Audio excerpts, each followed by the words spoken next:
I tell you,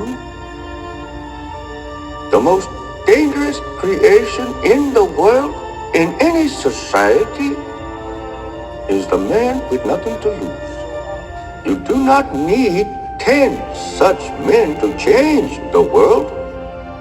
One will do. This is video proof for those of y'all who keep calling Kamala Harris a black woman. She is not. In her book, she says, "I consider myself an American, a proud daughter of immigrants, and a proud Indian American, not a black woman." End quote. Those are her words. Does it matter to Another you? user wrote, Or you just gonna overlook it? Yeah, because you're a fool. Remember when? Because you don't got no sense. You're stupid. Media will cover for you. You disgust me. However, Harris has been very vocal about her identity as a member of the African American community. During a 2019 appearance on The Breakfast Club, co-host Charlamagne the God asked Harris about claims that she was not African American simply because her parents were immigrants. "So, I was born in Oakland and raised in the United States, except for the years that I was in high school in Montreal, Canada," Harris replied. "And look, this is the same thing they did to Barack Obama. This is not new to us. And so I think that we know what they are trying to do." A black man on death row with false evidence. They had to force her to release the evidence for that man to receive justice. I'm talking about a rogue prosecutor that spent years railroading black men and even sabotaging black women, targeting them, trying to put them in jail over truancy. Those women would drop their kids off at school and their rebellious child would leave. Kamala would go to their homes to intimidate and try to arrest those women. Black women. And after years of being president in California as the first Indian American woman for all those positions, she's been cosplaying as a black woman since she hit the national stage and lined black women up at her campaign rally to encourage them to vote for her as the first city girl president. Dancing, singing, and fish fries is what black voters have to look forward to. No policy, no agenda, no. "I was born black. I will die black, and I'm not going to make excuses for anybody because they don't somebody understand." that said the first one, and the now reason saying this several one. people seem to have a hard time believing her story She's a liar. is that she's made a lot of revelations about herself by herself, which many black people seem to believe implies that she's not one of them. For starters, there was a time in that same interview she mentioned how she'd spoken about MJ.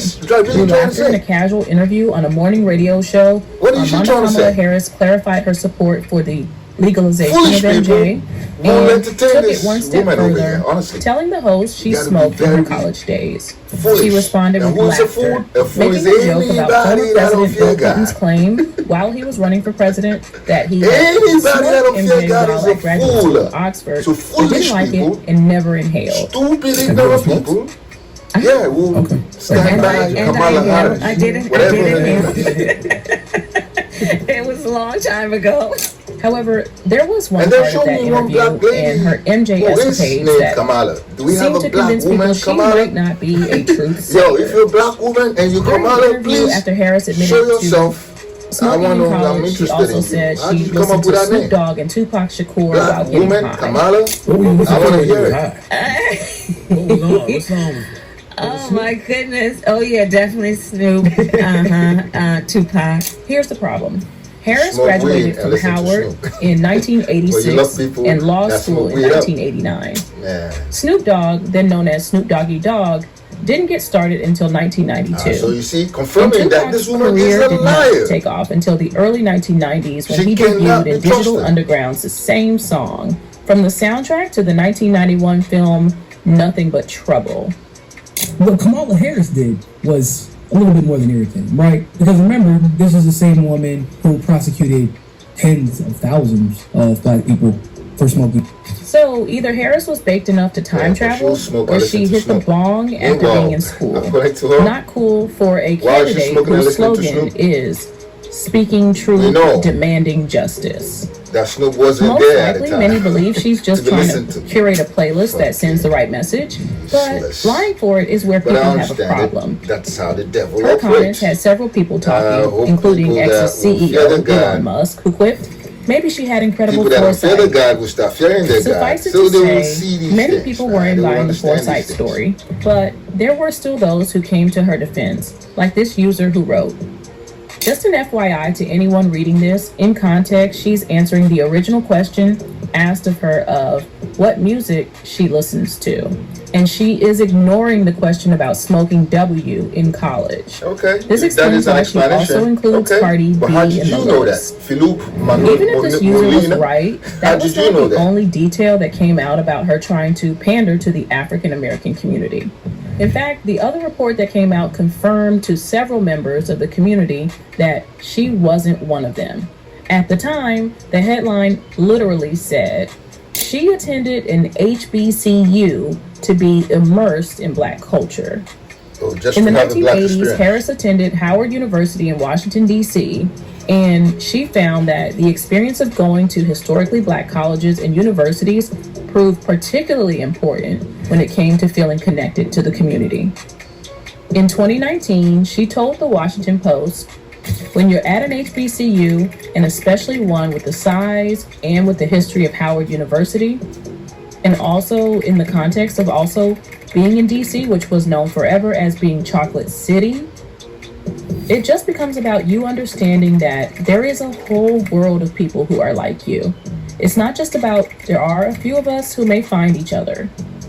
Besides these contentious revelations, there are a few other reasons folks don't think Kamala Harris might be the best person for the job. No policy. There are broadly two ways to become the presidential nominee that's the only reason why. No policy, no authenticity, nothing really of substance. One is to rise as an insider, brushing past rivals while taking advantage of a family name, a long run in Congress, or the mentorship of powerful elders. Experts think of the two Bush presidents and Joe Biden. The other way is to win as an outsider through charisma and chutzpah. Barack Obama and Donald Trump did that. Kamala Harris, the clear frontrunner to become the Democratic nominee following Mr. Biden's decision to withdraw from the 2024 presidential race, belongs emphatically to the first camp.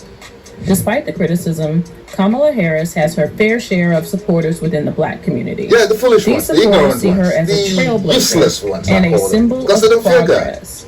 They're useless. High-profile figures like Jay-Z and Beyonce have publicly defended her. They don't fear God. You see, Beyonce actually allowed Kamala to use her song in the campaign trail. It's garbage. On Monday, Harris made an appearance at her Wilmington, Delaware campaign headquarters following President Joe Biden's endorsement of her candidacy. As she made her big entrance, the vice president walked out to Freedom, a track off Beyonce's seminal 2016 album, Lemonade. Why do you need a According to celebrity song CNN, to Beyonce's raps have officially granted Harris permission to use Freedom, which features a guest appearance by rapper Kendrick Lamar, while on the campaign trail ahead of the November 5 presidential election. And the vice president seemingly doubled down on the song's forward-thinking message of self-empowerment in her speech. What kind of country do we want to live in? A country of freedom, compassion, and rule of law, she told the crowd. Or a country of chaos, fear, and hate. The same one she's trying to bring to you guys. And opportunity and justice, not for some, but for all. Beyonce and Jay-Z's endorsement of Kamala Harris has led to speculation about the extent of their influence and the potential reasons behind it. No, they don't fear God. Is the financial aspect. How much money are Beyonce and Jay-Z pouring into Kamala Harris's campaigns? This question isn't just about campaign contributions, but also about the potential favors that might be exchanged. Are Beyonce and Jay-Z supporting Harris in hopes of gaining some political leverage or protection? It's worldly. It's some trash. Speculate that this support could be tied to hiding their own controversies and crimes, of course. Though such claims often they're all in the same bed, yo. The connection between Kamala Harris and powerful figures like Beyonce and Jay-Z all in the same bed, also raises questions about the broader network of influence in politics. Just the other day, Jay-Z's close friend, Diddy, was publicly accused by several women, including Cassie Ventura, of allegedly essaying them. This led many to start questioning Jay-Z's integrity and whether he was also involved in Diddy's shady dealings. Now, this recent endorsement has fueled rumors about the lengths these celebrities might go to secure political allies. Are Beyonce and Jay-Z desperate to have Kamala Harris in a position of power to protect their interests? Anyway, Charlemagne the God has also endorsed Harris, stating that her policies and vision align with the needs of Black Americans. That guy is funny. I think that, you know, she is the perfect person, you know, to be in to fight in these unprecedented times right now. These Hollywood celebrities have also thrown their weight behind Harris, seeing her as a beacon of hope and progress in a political landscape that often marginalizes Black voices. However, the Black community's reaction to Kamala Harris is far from monolithic. No. While some see her as a champion, others view her as a symbol of betrayal.